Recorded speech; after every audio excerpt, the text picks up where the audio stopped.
अस्सलामुअलैकुम friends, welcome to Divine Cooking and Baking. आज मैं आप लोगों के लिए बहुत ही ज़बरदस्त मज़ेदार फ्लफ़ी सॉफ्ट नान की रेसिपी लेके आई हूँ। और ये नान हम योगर्ट के साथ बनाएंगे, यानी दही के साथ। और बहुत ही मज़ेदार ये तैयार होने वाले हैं। इन नान को आप चॉप्स के साथ, ड्रम स्टिक के साथ, रोस्ट चिकन और नॉर्मल सालन के साथ भी खा सकते हैं। बहुत ही मज़ेदार ये होते हैं।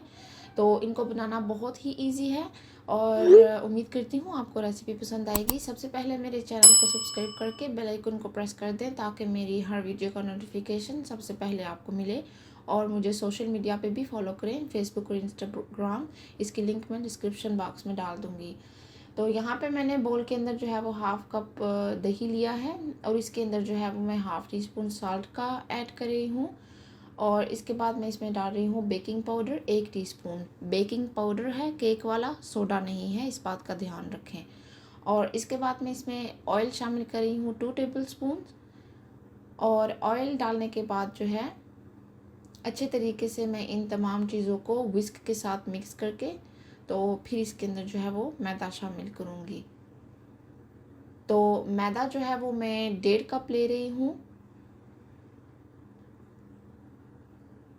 और 1.5 कप मैदा ऐड करने के बाद इसको हम जो है वो अच्छे तरीके से गूंद लेंगे। तो दही क्योंकि इतना ज़्यादा है तो इसमें जो पानी की है वो बहुत कम ज़रूरत पड़ती है। और यहाँ पे शुगर मैं ऐड कर रही हूँ 1 टीस्पून। तो पानी इतना ज़्यादा इसमें इस्तेमाल नहीं होता, दही के अंदर ही ये अच्छे तरीके से गूंदने हो जाता है। तो बिल्कुल जो है वो 1 से 2 घूंट के बराबर जो है वो इसमें पानी इस्तेमाल होता है।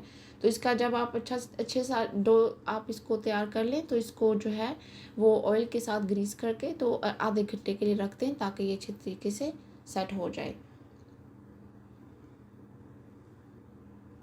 तो जब ये सेट हो जाए अच्छे तरीके से आधे घंटे के बाद हम इसकी जो है वो इसकी टॉपिंग तैयार करेंगे। तो उसके लिए मैंने यहाँ पे मेल्टेड बटर लिया है 3 टेबलस्पून। और उसके अंदर मैं 2 जो है गार्लिक के जवे फाइनली चॉप्ड किए हुए ऐड कर रही हूँ। आपने मिन्स्ड गार्लिक इसमें बिल्कुल इस्तेमाल नहीं करना, इसका फ्लेवर बहुत ज़्यादा स्ट्रॉन्ग हो जाता है। तो फिर इसके बाद 2 टेबलस्पून के बराबर जो है वो मैं सब्ज़ धनिया इस्तेमाल कर रही हूँ। तो जो गार्लिक है वो या तो फाइनली चॉप्ड होना चाहिए या फिर आप जो कद्दूकश किया हुआ इसमें इस्तेमाल करें, मिन्स्ड वाला बिल्कुल इस्तेमाल नहीं करना। तो इस तरीके से आप इसकी टॉपिंग तैयार कर लें और अब हम अपने जो है वो नान बेल लेंगे। तो 1.5 कप आटे के साथ जो है वो मेरे 3 नान तैयार होंगे। तो आपको जितने भी नान बनाने हैं आप उस हिसाब से इसकी जो है क्वांटिटी बढ़ा सकते हैं। तो देखें यहाँ पे ये कितना ज़बरदस्त इसका आटा है। अच्छी तरीके से इसके नान तैयार कर लें। और नान जो है वो बहुत मोटा और बहुत पतला नहीं होना चाहिए। तो नान जो है थोड़ा थिक होता है लेकिन बहुत ज़्यादा थिक भी ना करें। तो जब बेल लें इसको आप तो इसकी जो है टॉपिंग हमने तैयार करके रखी थी बटर और गार्लिक की, वो आप इस पूरे नान के ऊपर ऐसे फैला दें। तो क्योंकि ये गार्लिक नान है तो हम इसको जो है वो ग्रिल पैन के अंदर बनाएंगे। तो ग्रिल पैन ना भी हो तो भी आप जो है नॉर्मल पैन में भी बना सकते हैं, ज़रूरी नहीं है कि ग्रिल पैन ही हो।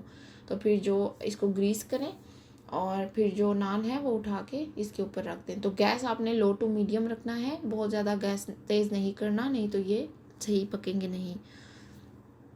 तो अभी भी हम इसकी साइड टर्न कर लेते हैं। तो दो या 3 बार ये पलटने होता है और फिर ये तैयार हो जाता है। तो अब जो साइड पलटी है इसके ऊपर भी आप अच्छे तरीके से इस गार्लिक और बटर की टॉपिंग लगा दें। तो बस 1 से 2 बार मज़ीद इसको पलटेंगे और फिर हमारा नान जो है वो तैयार होगा। तो देखें इसके ऊपर कितने प्यारे से ये ग्रिल के निशान बने हैं, बहुत ही ज़बरदस्त सी लुक देते हैं ये ग्रिल के निशान। तो इसी तरीके से आप अपने तमाम नान तैयार कर लें।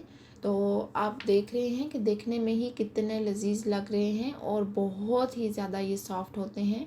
इनको आप जो है वो चिकन रैप के लिए और मुख्तलिफ़ किस्म के रैप्स के लिए भी इस्तेमाल कर सकते हैं। बहुत ही ज़्यादा ये मज़ेदार होते हैं। तो उम्मीद करती हूँ आपको रेसिपी पसंद आई होगी। प्लीज़ मेरे चैनल को सब्सक्राइब करें, सपोर्ट करें, लाइक शेयर कमेंट करना ना भूलें और अपने फ्रेंड्स एंड फैमिली में शेयर करें। और देखें मैं आपको दिखा रही हूँ कि मेरे कितने ज़बरदस्त सॉफ्ट नान तैयार हुए हैं। तो प्लीज़ इस रेसिपी को ट्राई कीजिए और मुझे कमेंट सेक्शन में ज़रूर बताइए कि आपको कैसी लगी। तो इजाज़त चाहूँगी, दुआओं में याद रखिएगा। अल्लाह हाफिज़।